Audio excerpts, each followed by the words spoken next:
Hello everyone and welcome back to my channel. What's up, loyal royals? So in this video you're gonna see me do a quick fill-in on coffin nails and polish and then reapply some more crystals. So right here I'm just prepping the nail. I did speed it forward. I'm removing all of the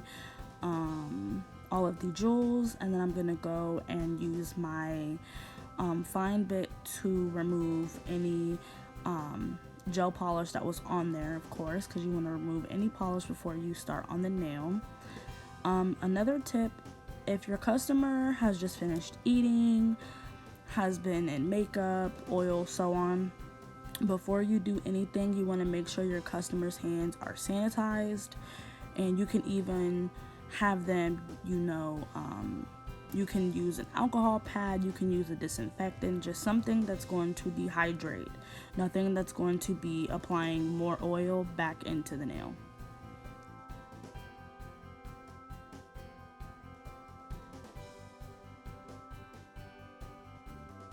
Now this customer in particular does a lot with their hands, and you can see that especially on the next nail, the nails have completely almost rounded just from wear and tear. So you will see how I fix that.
Now, after I've removed the polish, I'm going to go in and I'm just going to push back those cuticles with my cuticle pusher, just because on some of my customers, they have a lot of skin, or because of how their nails and their fingers are, the skin might overlap onto the nail plate. So I'm just going ahead and removing and pushing back any skin that could be in the way, so that when I go in to do the cuticles and to use my sand bit, I won't be rubbing into any flesh or anything like that, or making my customer uncomfortable. Also, you'll notice my customer's fingers are very crooked. Now, she has never broken any fingers before. This is simply just how they are, and I believe that's due to genetic. I have a couple fingers that are crooked. I've never broken a finger, barely break nails, and I think sometimes over time that's just what happens. And I put the tips on a certain way so that they do not go with the crookedness, kind of like away from it, but I notice as her nails grow it gets worse. So that right there is a sign that it's actually the way the nail grows. So right here, I'm just using my sanding band, a very new sanding band. I never use an old one on a customer. And I'm going in and just cleaning those cuticles and removing the dead skin from the back of the nail plate, so that when I apply my acrylic, it'll be a nice smooth foundation.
A quick technique on to get that crisp, precise shaping is I like to pre-shape before I apply any acrylic so that I can see where the nails are going. So like I said before, her nails have been worn down, so a lot of the shaping is gone. So a lot of the nails I'm gonna have to fix and build up the sides of the nail. So I like to go in with my hand file. I use a jumbo 90 grit file. I can actually link one in the description. This is not the same, but it'll be similar. I use these because I like the sturdiness and I like the whiteness of the file. So I go in and, you know, sharp up those sides and come in at about a 90-degree angle to get that perfect coffin look. And then I even do the tip so that if I need to go back and fix the tip of the nail, I can see where I need to maybe add more acrylic or debulk or take some down. So yeah, shaping before would be a lot easier because after you apply the acrylic, you won't have to do so much filing after. You'll just have to, you know, clean up the sides or whatever if you got any acrylic on the sides of the nails.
After I have dusted the nails, I'm going to go in with my young nail swipe, and I'm just going to use this and a manicure brush to clean up those nails again, and also to pre-prep and dehydrate. This is really good. It has kind of like an alcohol slash sanitizer base, so it'll completely dry out the nail plate and it'll help sanitize and get rid of any oils before you apply the acrylic.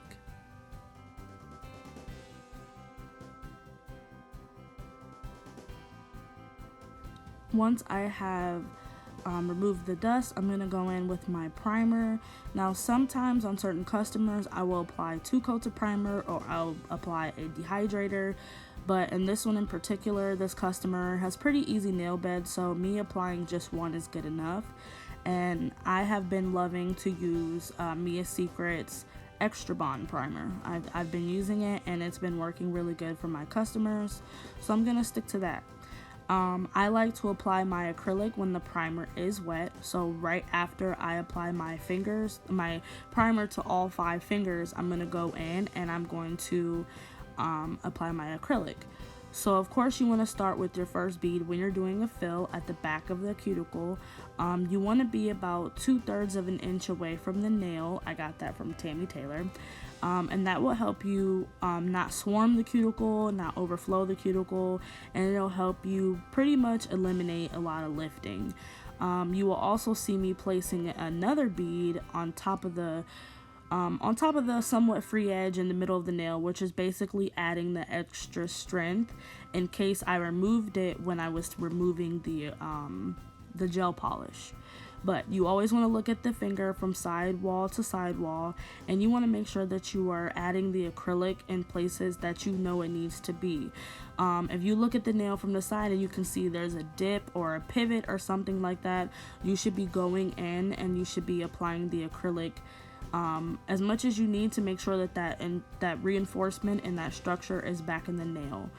So on this nail, I'm going to apply the bead to the cuticle area, and I'm going to pull down with my brush. I'm using, I believe, a size 16. And then I'm going to notice that this is the nail that had the most removed from the tip of the nail. It's not as wide as it should be. So I'm going to go in on the sides, and I'm going to make sure that I'm covering the sides with acrylic. And then I'm also going to build up on the side of the nail with a little bit of acrylic so that I can get that full coffin structure.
A quick tip also when applying acrylic, make sure your brush is wet and make sure that you are wiping it off in between applying a new bead. I notice a lot of times as a beginner, we forget to wipe off our brush and then we go back to use it or dip in our monomer jar, and there's clumps of acrylic inside the monomer or stuck to the brush. An easy way to do that, to remove that, is to simply kind of clean it off with acetone. I like to mix acetone and alcohol together because it won't be as harsh on my brush, but you want to make sure that you are wiping off your brush and keeping your brush clean because Kolinsky brushes are very sensitive. If you do not take care of your brush, you can definitely lose the life on it very quickly. So make sure you're cleaning your brush after each use, making sure there's no acrylic gunked up and stuck inside the bristles, and just make sure that you love your brush, love your brushes and your tools so that they can last long for you and you can get the best usage out of them.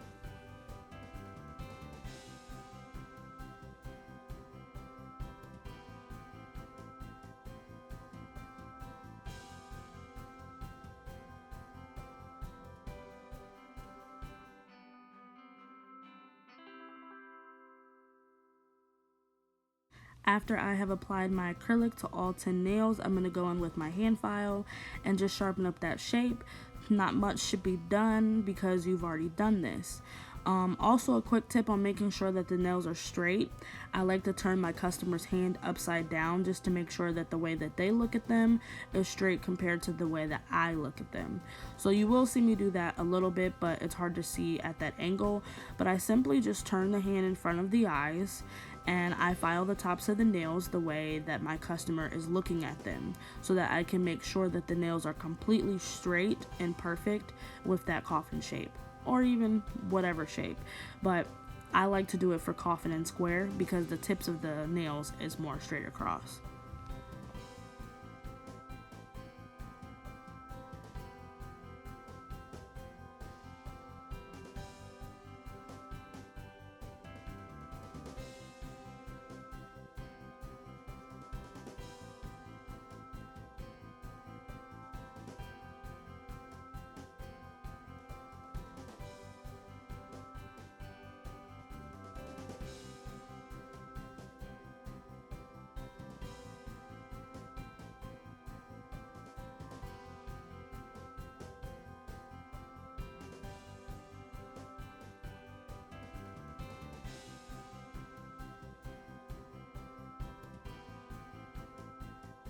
Next, I'm going to go in with my fine bit, and this is a ceramic drill bit, that's why it's white. These are a little more safer on the nails. They're not so sharp, but they can cut the hand or any of any part of the finger if you get too close. So I'm just going in and I'm going to, kind of clean up those sides. I'm going to go under the nail to make sure there's no acrylic under there, and I'm going to carefully go around that cuticle area and make sure that I didn't apply, the acrylic on top of the skin. And I'm just gonna make sure I'm blending that cuticle area as well. When you are using your cuticle bits or your fine bits, coarse bits, you want to be very careful, guys, because these can really cut the customer if you are not paying attention. If you are not fluent with the drill, if you are not comfortable using the drill, you can always use a hand file, but you can still cut a customer with a hand file or a buffer.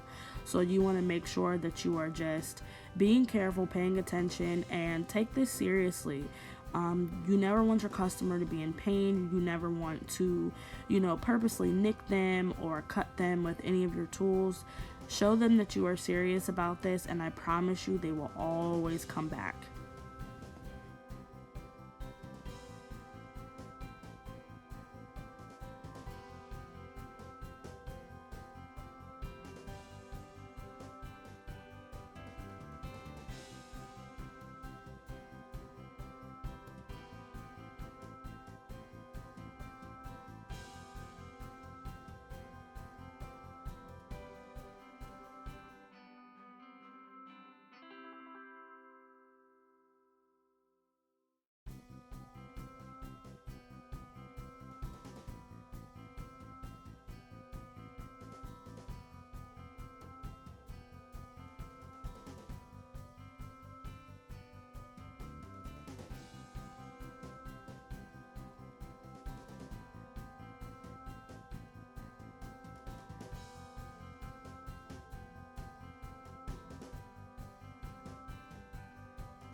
After that, I'm going to go in with my buffer. I like to use white buffers. That's just my own preference, but there are tons and tons of styles of buffers. I'm going to go in and clean up any hanging nail or any type of straggly that could be left from filing, as well as smoothing the top of the nail also. And remember, guys, gel polish does stick better to nails that are slightly rough. I'm not saying you have to take a nail file and go rough up the nail, but when you are buffing, you don't have to completely smooth the nail on the top, okay? Next, I'm going to go in with my gel polishes. This is Black Licorice, Cinnamon Whip, and Perfect Match Queen of Drums. And we're going to polish. So on the first layer, you always want to do it pretty thin so that you can make sure it's drying very good in between each coat. You never want to put a huge glump of gel polish on the nail. It will not dry completely, and it won't penetrate through the nail as well, the polish as well, the light won't. So for D&D, any gel polish, you want to use the recommended time. Normally with these brands, I can do 30 seconds in between each one. If I feel like I did put too much, I'll do 60. But you always want to do thin layers, especially on lighter colors. You know, even if you're trying to get like a bubble bath or a light pink on the nail, you never want to just put a huge glob on there. Make sure that the light is penetrating through the colors and drying completely in between each coat.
Before I forget, I'm going to go ahead and share with you, I'm going to be doing a new thing. I'm on the road to 1,000 subscribers, so I want to start shouting out my loyal royals who are sticking with me and subscribed, leaving comments, and so on. My first YouTuber shout out will be to Miss Tia Bryce. Thank you so much for being a loyal royal. Keep shining and many blessings to you. Next, I would like to give a shout out to Miss Marie Hawkins. Thank you so much for being a loyal royal and continue to shine, honey. Next, I would like to shout out It's My, duh. Thank you for being a loyal royal. Thank you for sticking with me. Continue to be yourself and keep shining.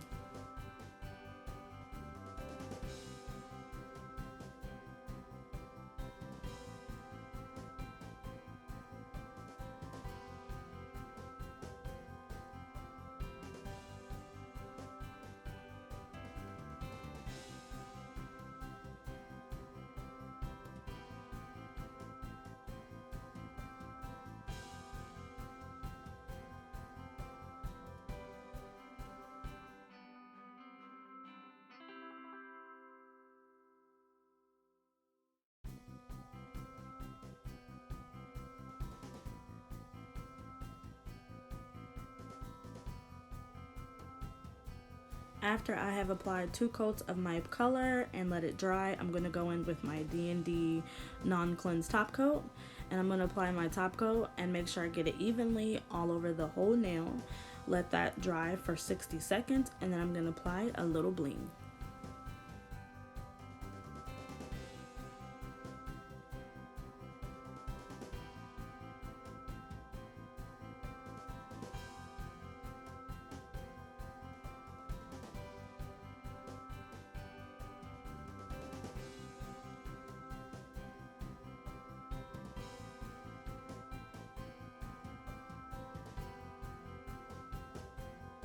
I'm going to be using my Crystal AB stones. I believe I'm going to be using size SS10, and I'm going to be using my wax pencil. I'm going to be going in with a little bit of Zule nail glue. I love this nail glue, honey. This nail glue is super strong and I don't have any issues with this nail glue. So I'm going to be using it. I'm going to go in and I'm going to do just a little cute, you know, a little pizzazz to the nail and apply it to just the cuticle area. After that, I'm going to be using my nail glue drying spray. Give it just a little, you know, a little spritz, and go back over it with my D&D.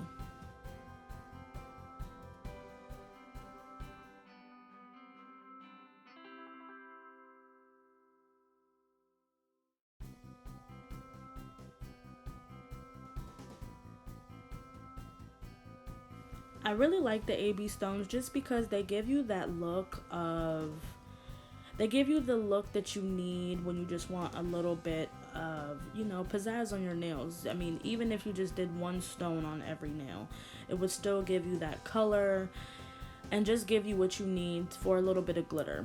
Another tip to get your stones to stick on is to just slightly buff the nail before you apply your glue.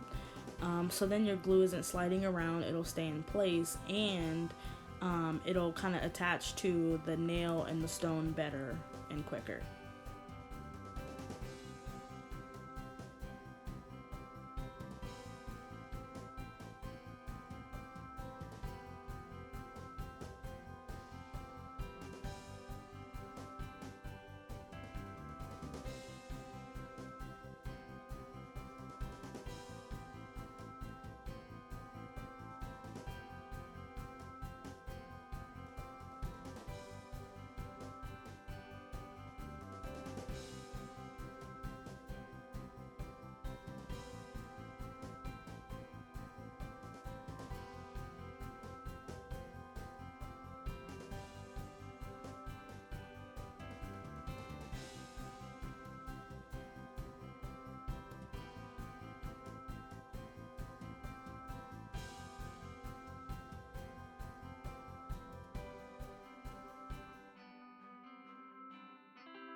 Alright guys, I really hope you enjoyed this video. I enjoyed making this video. I just want to say again, thank you to all of my subscribers on the road to 1,000. It costs nothing to hit the subscribe button. Show your support and continue to be great. Don't forget, glitter makes everything better, so keep shining. If I did not shout you out in this video, that doesn't mean anything. Make sure your post notification bell is on so that you don't miss, so when I do shout you out, you will hear it. Alright guys, thank you again. See you next time.